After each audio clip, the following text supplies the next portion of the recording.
Hello friends, how are you. So हम लोग continue कर रहे हैं हमारी RTP series of cost accounting, RTP November 2020 attempt.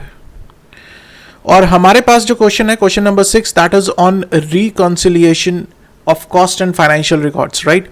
अब अगर इस चैप्टर की बात करें रिकंसिलिएशन की, this is I can say a mediumly important chapter. It can be asked 3 to 4 times in 10 times, right? So this is the importance of this chapter. This is important. This is very easy chapter, not at all a difficult chapter. बहुत ही simple chapter है, right? और एक चीज और मैं आप लोगों के साथ शेयर करना चाहूंगा, वो ये कि सर अगर आप लोग एम कर रहे हो बहुत अच्छे मार्क्स के लिए, राइट, 60 प्लस मार्क्स के लिए अगर कॉस्ट अकाउंटिंग में या किसी भी सब्जेक्ट में एम कर रहे हो, तो हमेशा एक रूल याद रखो, वो ये कि सर कोई भी चैप्टर छोड़कर नहीं जाना, ठीक है। क्योंकि मेरे पास कुछ बच्चों की रिक्वेस्ट आती है कि सर अगर ये चैप्टर छोड़ जाएं तो क्या फिर भी अच्छे मार्क्स आ जाएंगे, 60 प्लस आ जाएंगे। अगर 60 प्लस एम कर रहे हो तो सबसे पहला रूल याद रखो कि कोई भी चैप्टर, कोई भी टॉपिक आप लोगों ने छोड़कर नहीं जाना है। आप लोगों को हर टॉपिक का कॉन्सेप्ट पता होना चाहिए, राइट। और हर टॉपिक के एटलीस्ट 2, 3, 4, 5 क्वेश्चंस आप लोगों ने प्रैक्टिस किए होने चाहिए। जो ज्यादा इंपॉर्टेंट टॉपिक्स हैं उनके ज्यादा क्वेश्चन ऑब्वियसली, ठीक है। तो कोई भी टॉपिक आप लोगों ने छोड़ना नहीं है, whether it is, every topic is important from the examination point of view, because you never know what is going to be asked in the examination. ICAI कुछ भी पूछ सकता है, आपको कहीं से भी कुछ भी पूछ सकता है. It is going to be totally unexpected. तो कुछ भी छोड़कर नहीं जाना, हर चीज का कॉन्सेप्ट आप लोगों को पता होना चाहिए. चलो सर स्टार्ट करते हैं हम लोग क्वेश्चन के साथ. Manufacturing company disclosed a net loss of ₹6,94,000 as per their cost accounts. Cost account के हिसाब से उसने कहा लॉस है सर 6,94,000 का for the year ending 31st of March 2020. The financial accounts however disclosed a net loss of ₹10,20,000, जबकि financial books बोल रही हैं कि सर 10,20,000 का लॉस है. For the same period, the following information was revealed as a result of scrutiny of the figures of both the set of accounts. तो कहता है कुछ हमें चीजें मिले, right? कि इन चीजों के कारण जो था वो डिफरेंस था दोनों सेट ऑफ बुक्स में. तो पहला रीजन क्या है डिफरेंस का? Factory overheads under absorbed 80,000, administration overheads over absorbed 1,20,000, depreciation charge in financial account 6,50,000, depreciation charge in cost account.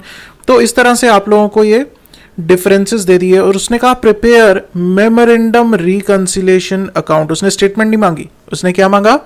उसने कहा मेमोरेंडम रिकंसिलिएशन अकाउंट बनाओ. Sir the logic is same, right. हम लोग सिर्फ क्या करते हैं, इसमें जो स्टेटमेंट बनाते हैं हम लोग, स्टेटमेंट ऑफ रिकंसिलिएशन, उसको टी फॉर्मेट में प्रेजेंट करते हैं अगर, तो that becomes my memorandum reconciliation account, right. चलो सर, तो मेमोरेंडम रिकंसिलिएशन अकाउंट पे आते हैं हम लोग. क्या कर रखा है? स्टार्ट किया sir net loss as per costing books के साथ, ठीक है जी. कितना है? 6,94,000 का. यहां तो क्लियर है, ठीक है.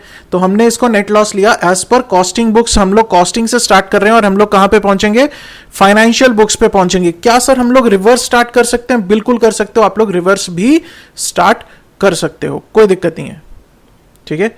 आप लोग रिवर्स मेथड भी स्टार्ट कर सकते हो, ठीक है. तो उस केस में जो फाइनेंशियल बुक्स है वो ऊपर आ जाएंगी और कॉस्टिंग बुक्स जो है वो नीचे आ जाएंगी, ठीक है.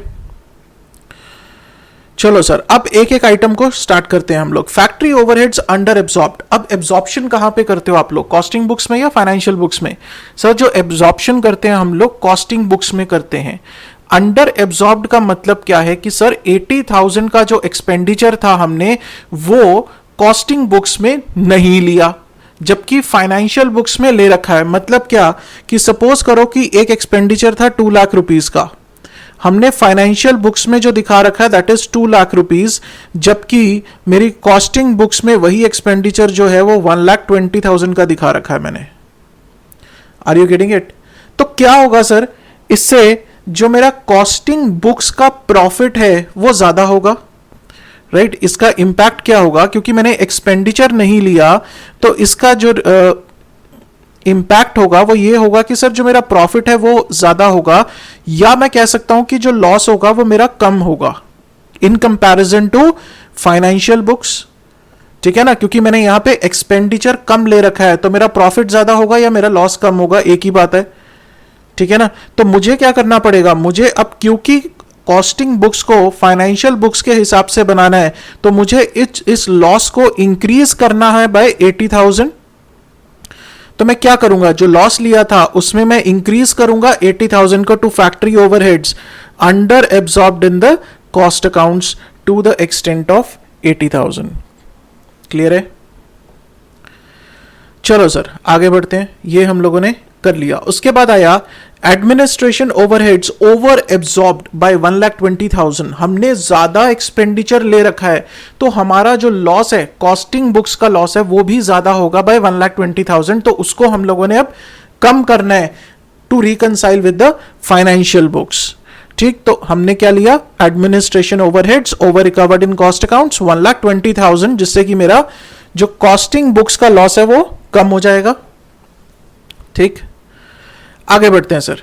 Depreciation charged in the financial accounts is 6,50,000 and the depreciation charged in the cost accounts is 5,50,000। अब उसने क्या कहा कि फाइनेंशियल बुक्स में हमने जो डेप्रिसिएशन का एक्सपेंडिचर बुक किया दैट इज 6,50,000, और कॉस्ट अकाउंट्स में जो हमने बुक किया दैट इज 5,50,000। तो कॉस्ट अकाउंट्स में हमने जो एक्सपेंडिचर है वो 1 लाख से कम ले रखा है। अब अगर एक्सपेंडिचर कम लिया होगा तो मतलब है प्रॉफिट ज्यादा आया होगा। प्रॉफिट ज्यादा कह लूं या मैं कह लूं कि लॉस कम होगा मेरा, तो लॉस को इंक्रीज करना पड़ेगा।